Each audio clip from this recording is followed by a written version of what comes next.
Hi, and welcome to Screening for Cancer and Care of the Cancer Survivor.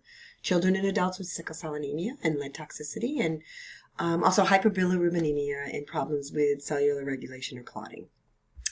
So when we are looking at cellular regulation, we can see that there is a scope. We want optimum cellular growth and reproduction, and the opposite of that is uncorrected error in cellular growth, resulting in neoplasia or cancer.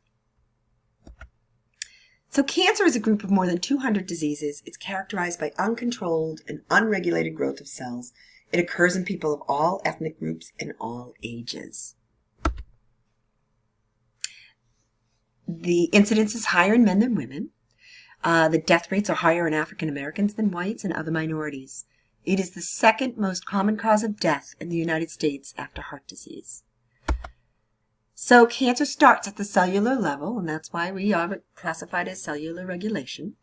As you look at this, the cell life cycle and metabolic activity, a mutation can occur, typically occurring during mitosis, which can cause an issue with the reproduction and of the cell not being controlled and basically going wild. So let's explain that again. So all cells are controlled by an intracellular mechanism that determines proliferation. So within your body, you have different cells that reproduce at different levels. For example, your skin cells will reproduce more rapidly than your muscle cells. So within the skin cell, there's an intracellular mechanism that determines the amount of time that it takes for it to proliferate and to change. In a muscle cell, the same thing. So those things have different measures of how quickly they're going to reproduce and is controlled by an intracellular mechanism. Sometimes something goes wrong, and so when that happens, cancer cells can inhibit that growth. So cancer cells, when they've grown it in culture, are characterized by loss of contact inhibition. So what they do is they're reproducing now and not identifying with that intracellular mechanism, and they're going basically uncontrolled. They're growing on top of one another and in between normal cells. Cancer cells respond differently than normal cells to the intracellular signals, and the intracellular signals are supposed to regulate equilibrium, and when the cancer cells take over, they are disrupting that equilibrium. Cancer cells divide indiscriminately. And if you look at this picture, this is a picture of Roberta Flack. She was a poor black tobacco farmer who had cervical cancer, and a doctor had taken her cancer cells from her and in 1951. And they used her cancer cells without her knowledge for other types of research. So her actual cancer cells have been vital with research in developing polio vaccines, cloning, gene mapping, in vitro fertilization, and more.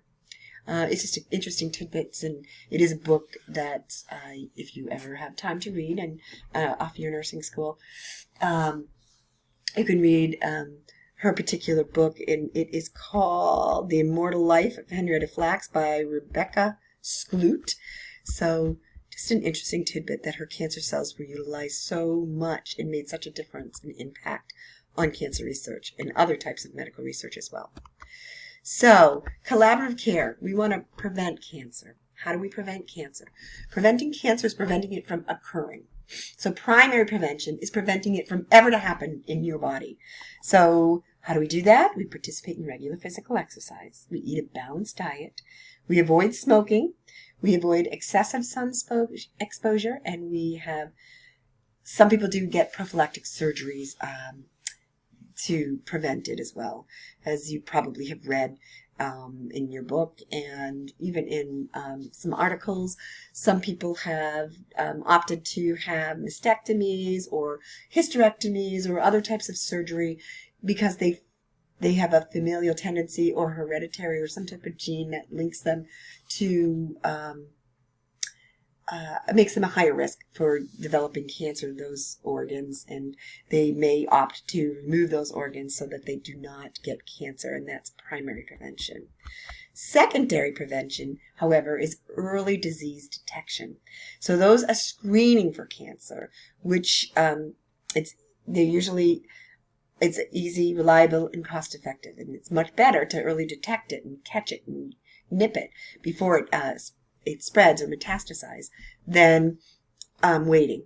So common examples are the mammogram, the prostate-specific antigen, and colonoscopies. So mammograms, oftentimes they will say at 40 annually, and then the insurance companies come in, I believe it's 45 now. With colonoscopies, it's 50. Starting at 50, you get one, and if you have nothing, you can go 10 years. If you are at risk, they might do 3 years, 1 year, depending on how at risk you are. It's important to understand 7 warning signs as part of early detection. So what are those 7 warning signs that you shouldn't ignore? So if you are educating your patient, you want to see if there's any change in bowel or bladder habits. Is there a sore throat that the person has experienced that isn't healing? Is there unusual bleeding or discharge from the uterus or the rectum? Any thickening or lumps in the breast or elsewhere? Indigestion or difficulty swallowing? Obvious changes in warts or moles? Or nagging cough and hoarseness? Is that something that's continuing? I think that's 7. 1, 2, 3, 4, 5, 6, 7. Yes. So those are the 7. Bowel habits and bladder habits, sore throat, unusual bleeding or discharge, thickening of a lump in breast tissue or elsewhere, indigestion or difficulty swallowing that's persistent, obvious changes in warts or moles, or a nagging cough and hoarseness.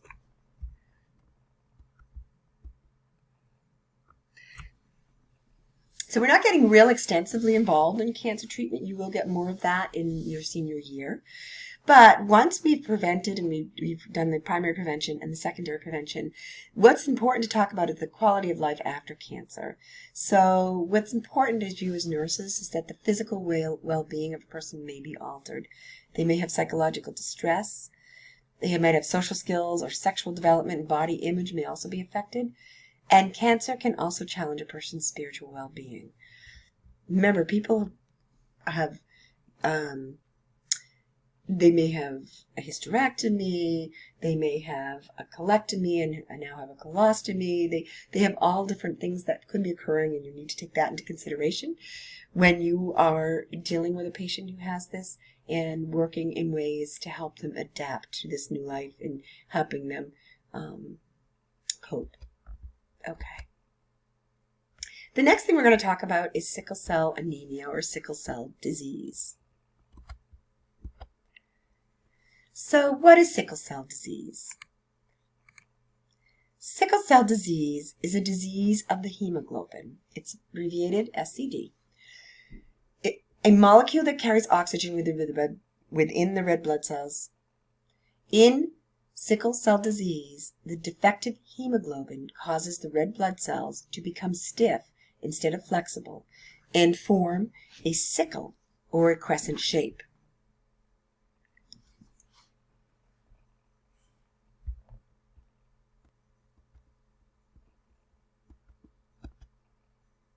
So, who gets sickle cell anemia? Sickle cell anemia or sickle cell disease is an inherited disease. In the United States, sickle cell anemia affects about 70,000 to 100,000 people. According to the National Heart, Blood and Lung Institute, it is the most common among African Americans and Hispanic, but is also found in other ethnic and racial groups. SCA is also found in those of Italian, Mediterranean, and Middle Eastern descent as well.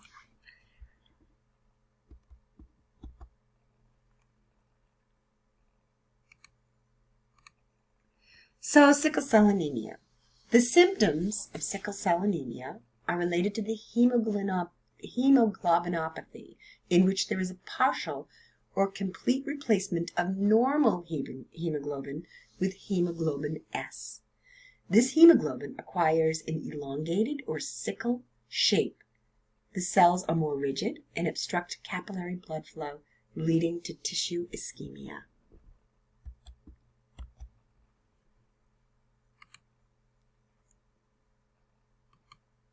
So sickle cell anemia is an autosomal recessive trait. So the child has a 1 in 4 chance of the child getting the disease if both parents have the disease. So it's autosomal recessive. If both parents have the trait, there is a 25% chance of the child having sickle cell disease. So here's a carrier, here's a carrier. If you look, this particular person has normal hemoglobin. This one's a carrier, this one's a carrier, and this child has sickle cell. So they have a 25% chance of not being a carrier, 50% chance of being a carrier, and 25% chance of actually having sickle cell disease.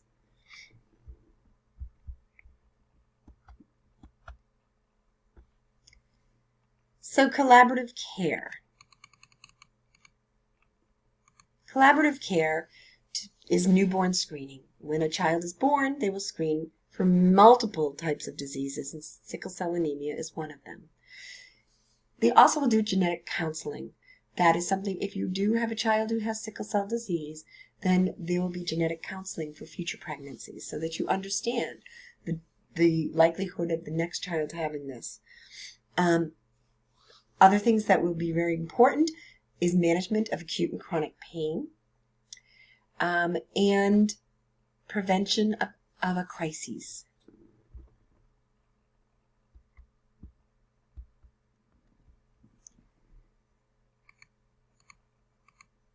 So levels of prevention. We want to do careful assessment and therapeutic interventions are needed, especially during a crisis. So guiding and supporting children and their families is a long-term process. Teaching includes reporting every febrile illness to healthcare team, prevention of infection and ongoing care. Future pregnancies may result in another affected child. Development is usually delayed and includes weight, height, and onset at puberty for delays.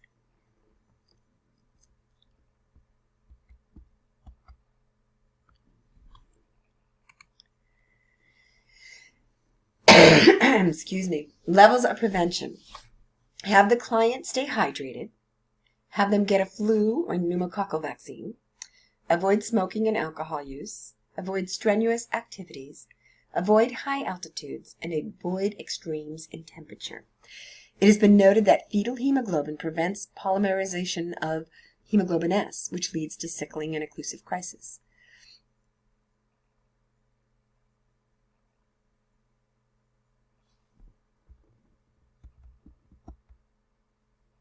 So how do we diagnose?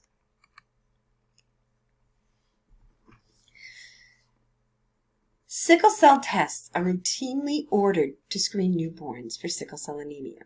All 50 states in the United States and the District of Columbia now require screening for newborns. Other tests that may be used to help evaluate someone who is suspected of having or who is known to have sickle cell trait or disease include complete blood count, or CBC. The CBC is a snapshot of the number of cells in the bloodstream. Among other things, the CBC indicates how many red blood cells are present and how much hemoglobin is in them, and we evaluate the size and shape of the RBC present. This test is ordered to detect anemia.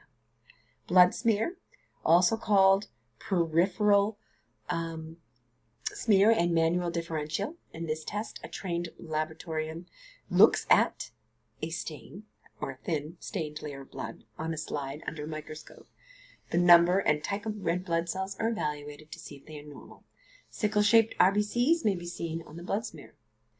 Iron studies, these may include iron, ferritin, UIBC, TIBC, and transferrin saturation. These tests measure different aspects of the body's iron storage and usage. They are ordered to help determine whether someone has an iron deficiency anemia or an excess amount of iron overload. People with sickle cell anemia who receive multiple blood transfusions may experience an iron overload.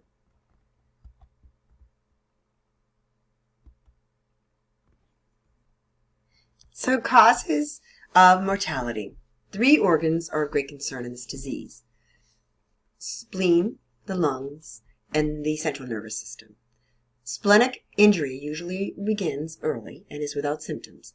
So they can have functional asplenia, which results with predisposition to life-threatening infections. There's also splenic sequestration, may also occur with an acute fall in hemoglobin.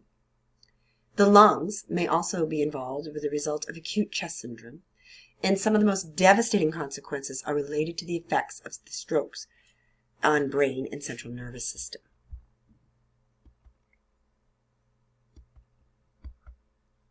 So what types of crises do these patients with sickle cell disease or sickle cell anemia were prone to? So there's different types of crises. Vaso-occlusive, or VOC, is a painful type of crisis. Sequestration with pooling of blood. Aplastic with diminished RBCs. Hyperhemolytic with RBC destruction. Acute chest syndrome with clinical similarity to pneumonia. And cerebral vascular accident. So those are the different types of crises. So let's talk about vaso-occlusive crisis. So a vaso-occlusive crisis, this is the most common type of crisis. It may be precipitated by cold, infection, dehydration, exertion, or ischemia. Vaso-occlusive crisis, or obstruction of the microcirculation by sickled red blood cells, causes ischemia and severe pain.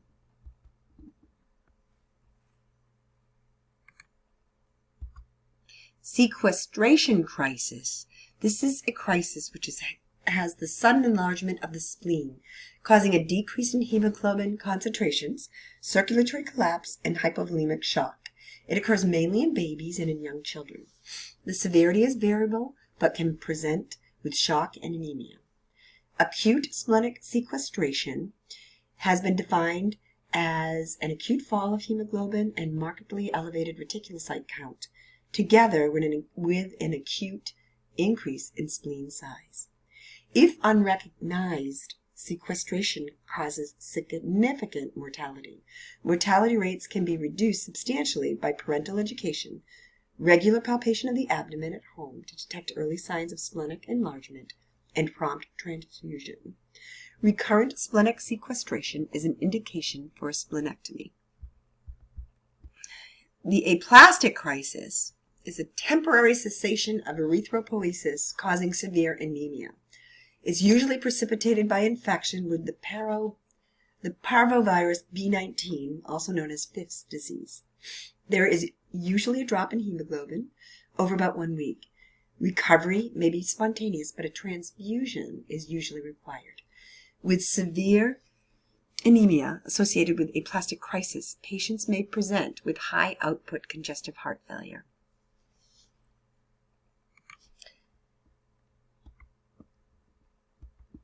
Hemolytic crisis. Hyperhemolytic crisis, or excessive hemolysis, is uncommon, but during painful crises, there may be a marked increase in the rate of hemolysis with a fall in the hemoglobin level.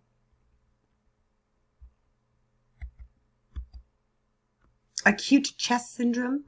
Acute chest syndrome, it's really a vaso-occlusive crisis that affects the lungs. It's defined as new pulmonary infiltrate on the chest radiograph, combined with one or more manifestations, such as fever, cough, sputum production, tachypnea, dyspnea, or new onset hypoxia. Lung infections tend to predominate in children, and infarcts predominate in adults. CVA stroke. Stroke is variable in presentation, includes fits, seizures, and focal neurological signs. Cerebral infarcts is more common in children. Hemorrhage from microaneurysms, which develop around infarctions, which is called moya, is more common in adults.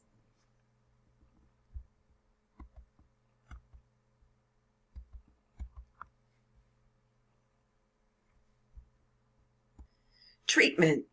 Vaso-occlusive crisis presents with fever and pain. Prompt treatment is with broad-spectrum antibiotics, hydration, oxygen, and morphine, or other parental medication is essential.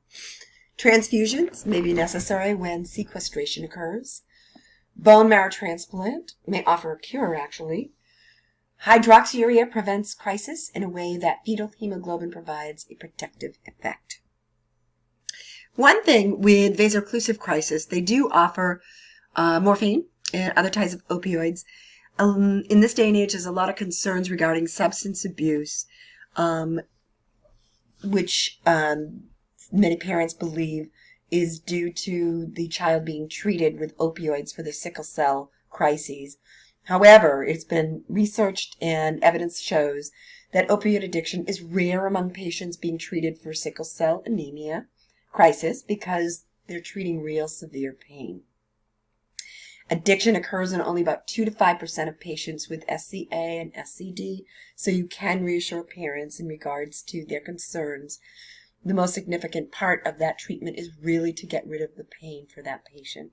Some nursing diagnoses for someone with sickle cell disease or sickle cell anemia: ineffective tissue perfusion, deficient fluid volume, alterations in comfort, acute and chronic pain, risk for infection, risk for injury, impaired physical mobility, knowledge deficit, altered family process, and altered growth and development.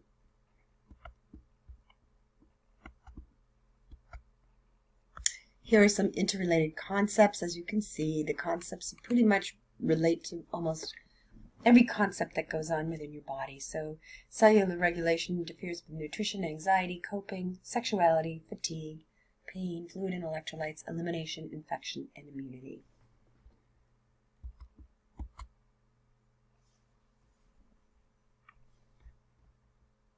As nurses, you will be caring for these people who have sickle cell disease not just during their acute treatment plans, but also the chronic.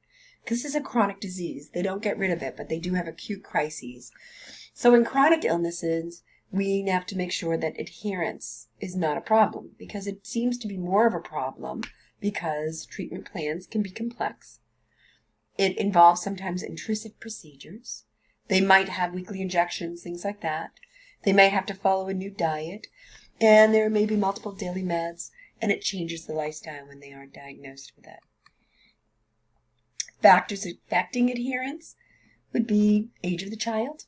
Research documents teenagers are at greatest risk for noncompliance. Time since diagnosis. A lot of the times these people go unnoticed, and all of a sudden they have a crisis and they're diagnosed. So increased risk of noncompliance is seen in follow-up years since diagnosis. Income level of family. Lower income families at greater risk. Educational level of parents. Lower educational level at greater risk. Composition of family unit, single parent or blended family, can make a difference.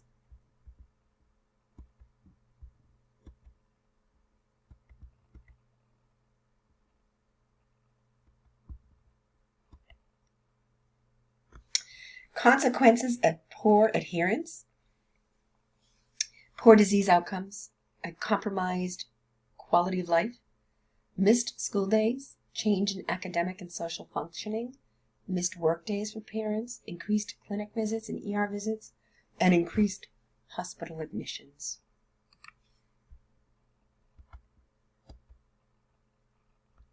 We also increase in diagnostic studies, additional new treatments started, more potent medicines started with serious side effects, impact accurate results on clinical trials, increased economic burden on families and society.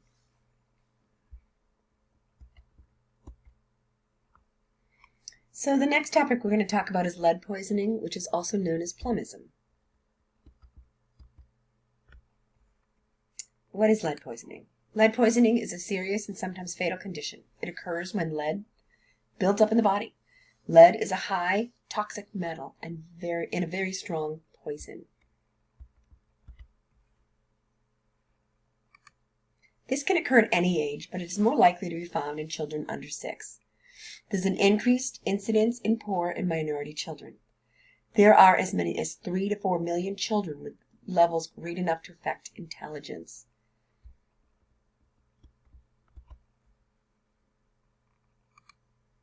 Children are more vulnerable. They absorb 2/3 of ingested lead.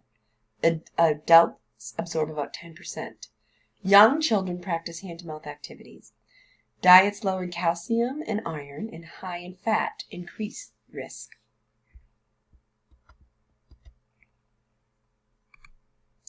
Sources of lead.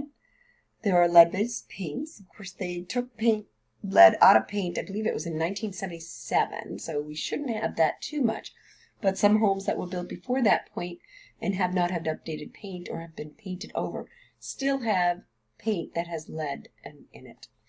Lead contaminated soil and water, lead containing products, certain occupations and hobbies, ethnic and cultural practices, and pica practices. Pica is eating non-food substances.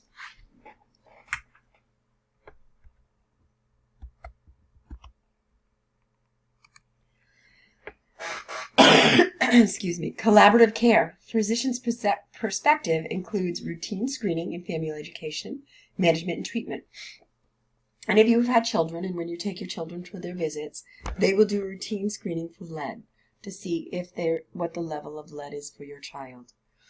Patient's perspective may be one of total lack of awareness related to the lack of early signs, because sometimes you don't see those signs and symptoms. So, the Massachusetts Department of Public Health Childhood Lead Poisoning Prevention Program advises that you do not sand, scrape, or burn lead paint during pregnancy. When pregnant, use cosmetics, folk medicines, and art supplies with caution. Eat foods that are high in calcium, vitamin C, and iron. Don't use tap water or hot tap water for cooking, drinking, or making baby formulas.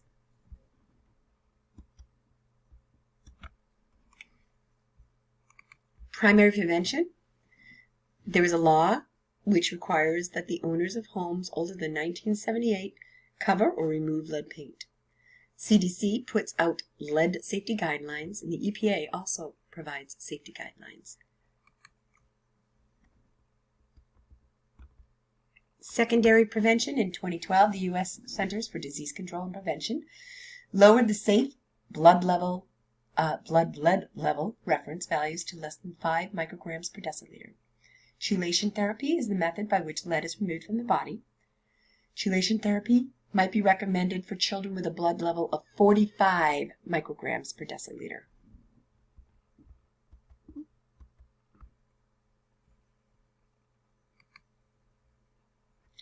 Systems affected by increased lead absorption. Well, the hematological system is affected. Lead interferes with the production of heme and leads to anemia. The renal system leads to damages in the proximal tubules, leading to glycosuria, or proteinuria, or ketonuria, and decreased vitamin D. Neurological system, eventually lead leads to eventual tissue atrophy.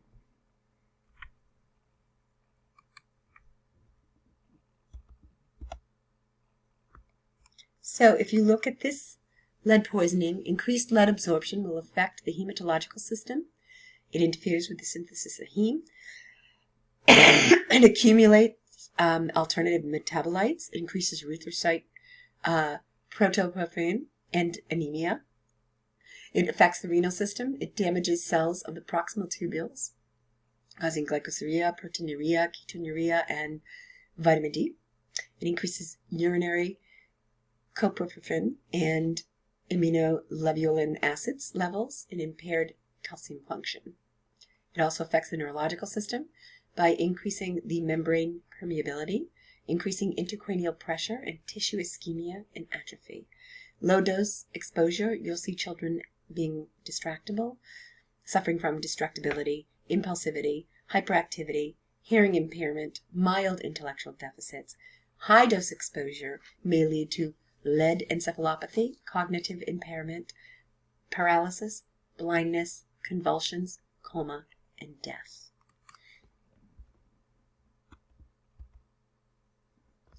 Clinical manifestations of lead poisoning. You'll typically hear the person complain of abdominal pain and abdominal cramps. They may have aggressive behavior. They may be complaining of constipation. Might be sleep problems, headaches, irritability, and loss of developmental skills.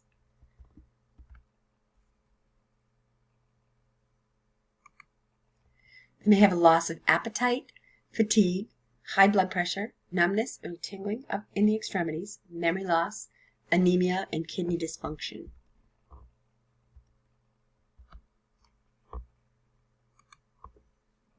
Also may have behavior problems. Long-term effects will have behavior problems, lower IQ, poor grades at school, problems with hearing, short and long-term learning difficulties, and growth delays.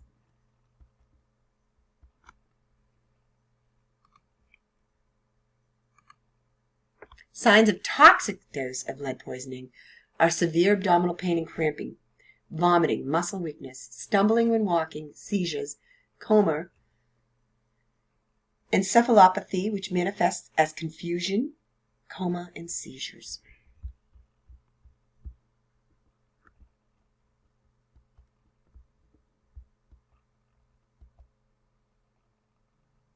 So how do we treat? Chelation therapy, they will use calcium disodium adatate, EDTA, is given IM twice a day for 3 to 5 days, or IV over several hours. They also use Cellular DMSA, which is given orally over 19 days. They also will use British antilucite BAL, which is given IM and is never used as a single agent.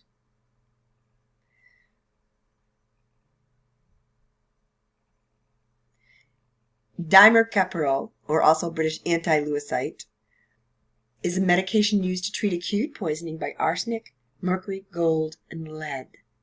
Succimer is an oral heavy metal chelating agent used to treat lead and heavy metal poisoning. It has been linked to low rate of transient serum aminotransferase elevations during therapy, but its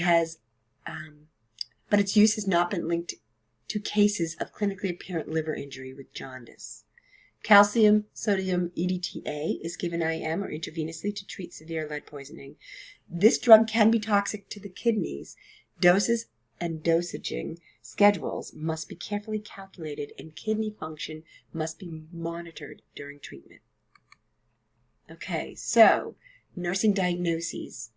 With this, knowledge deficit, anxiety, risk for contamination, and risk for developmental delay.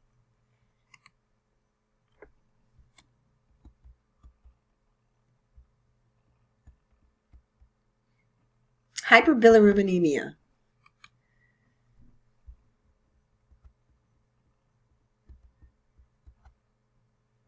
What is hyperbilirubinemia? Hyperbilirubinemia is a condition in which there is too much bilirubin in the blood. When red blood cells break down, bilirubin is formed. Babies can't easily get rid of the bilirubin, and it can accumulate in the blood, tissues, and fluids of the baby's body. Bilirubinemia, or bilirubin, is made in the body when old red blood cells are broken down.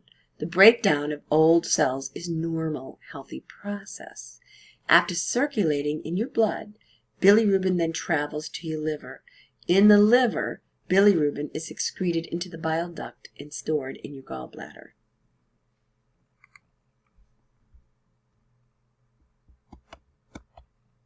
What causes hyperbilirubinemia? During pregnancy, the placenta excretes bilirubin. When the baby is born, the baby's liver must take over this function. If the liver can't excrete the buildup of bilirubin appropriately, then hyperbilirubinemia and jaundice occur. About 60% of term newborns and 80% of premature babies develop jaundice. Infants of diabetic mothers and of mothers with Rh disease are more likely to develop hyperbilirubinemia and jaundice.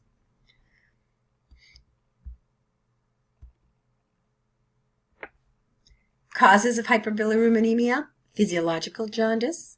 Physiological jaundice occurs as a normal response to the baby's limited ability to excrete bilirubin in the first days of life. Breast milk jaundice. About 2% of breastfed babies develop jaundice after the first week. It peaks about 2 weeks of age and can persist up to 3 to 12 weeks. Breast milk jaundice is thought to be caused by a substance in the breast milk that increases the reabsorption of bilirubin through the intestinal tract.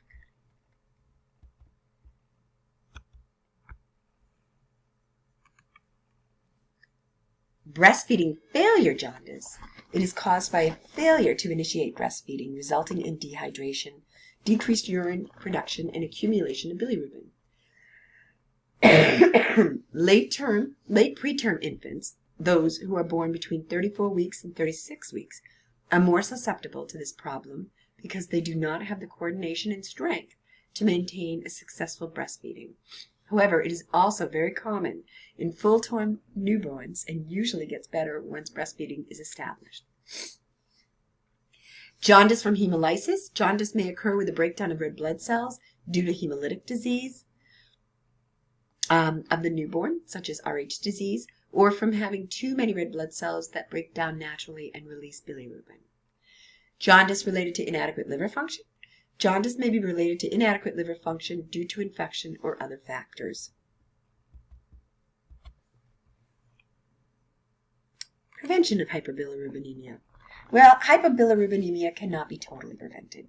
Early recognition and treatment are important in preventing bilirubin levels from rising to dangerous levels.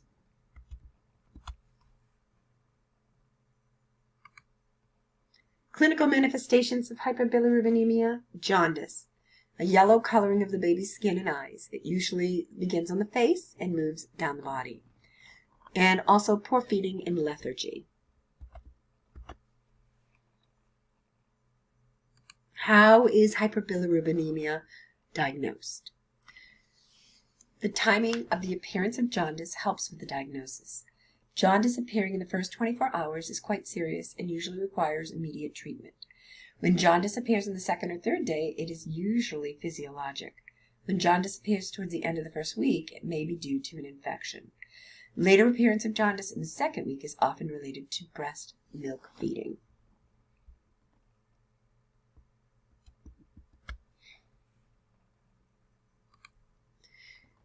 Diagnostic tests. So direct and indirect bilirubin levels. These reflect whether the bilirubin is bound to other substances by the liver so that it can be excreted, direct, or is circulating in the blood circulation, indirect.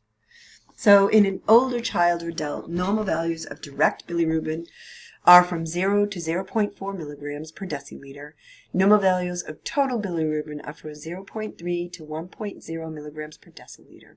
The indirect bilirubin level in the bloodstream is the total bilirubin minus the direct bilirubin levels in the bloodstream. Additionally, normal references may vary from lab to lab. In the newborn, higher bilirubin is normal due to the stress of birth. Normal indirect bilirubin in a newborn would be under 5.2 milligrams per deciliter within the first 24 hours of birth.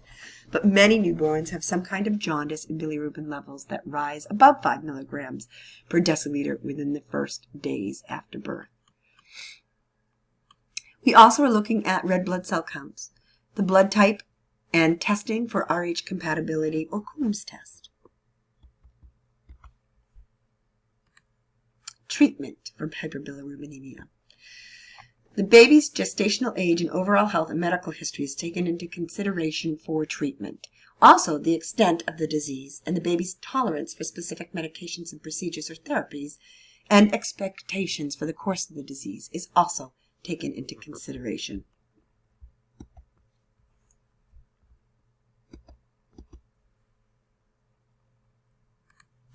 Typically, what they do is a phototherapy. Since bilirubin absorbs light, jaundice and increased bilirubin levels usually decrease when the baby is exposed to special blue spectrum lights.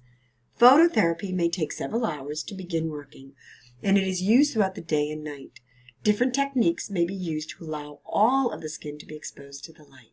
The baby's eyes must be protected and the temperature monitored during phototherapy. Blood levels of the bilirubin are checked to monitor if the phototherapy is working. They also might use what's called a fiber optic blanket. It is another form of phototherapy, and it's called the fiber optic blanket, which is placed under the baby. This may be used alone or in combination with regular phototherapy. They also might do what's called exchange transfusion to replace the baby's damaged blood cells with fresh blood. Exchange transfusions helps increase the red blood cell count and lower the levels of bilirubin. An exchange transfusion is done by alternating giving and withdrawing blood in small amounts through a vein or artery. Exchange transfusion may be needed to be repeated if the bilirubin levels remain high. Adequate hydration with breastfeeding or pumped breast milk.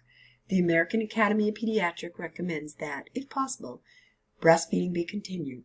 Breastfed babies receiving phototherapy who are dehydrated or who have excessive weight loss can have supplemental supplementation with expressed breast milk or formula. And then also they need to treat any underlying cause of the hyperbilirubinemia, such as infection. Complications.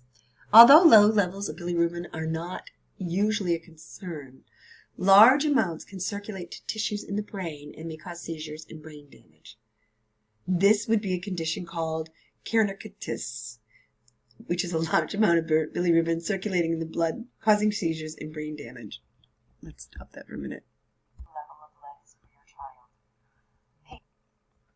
Treatment continued. So phototherapy is, since bilirubin absorbs light, jaundice and increased bilirubin levels usually decrease when the baby is exposed to special blue spectrum lights. Phototherapy may take several hours to begin working, and it is used throughout the day and night. Different techniques may be used to allow all of the skin to be exposed to the light. The baby's eyes must be protected and the temperature monitored during phototherapy. Blood levels of bilirubin are checked to monitor if the phototherapy is working. Fiber optic blanket is another form of phototherapy. It is placed under the baby. This may be used alone or in combination with regular phototherapy. Exchange transfusion to replace the baby's damaged blood with fresh blood. An exchange transfusion helps increase the red blood cell count and lower the levels of bilirubin. An exchange transfusion is done by alternating and giving and withdrawing blood in small amounts through a vein or artery. Exchange transfusions may need to be repeated if the bilirubin levels remain high. Adequate hydration with breastfeeding or pumped breast milk. The American Academy of Pediatrics recommends that, if possible, breastfeeding to be continued. Breastfed babies receiving phototherapy who are dehydrated or who have excessive weight loss can have supplementation with expressed breast milk or formula. Treating any underlying cause of hyperbilirubinemia, such as infection.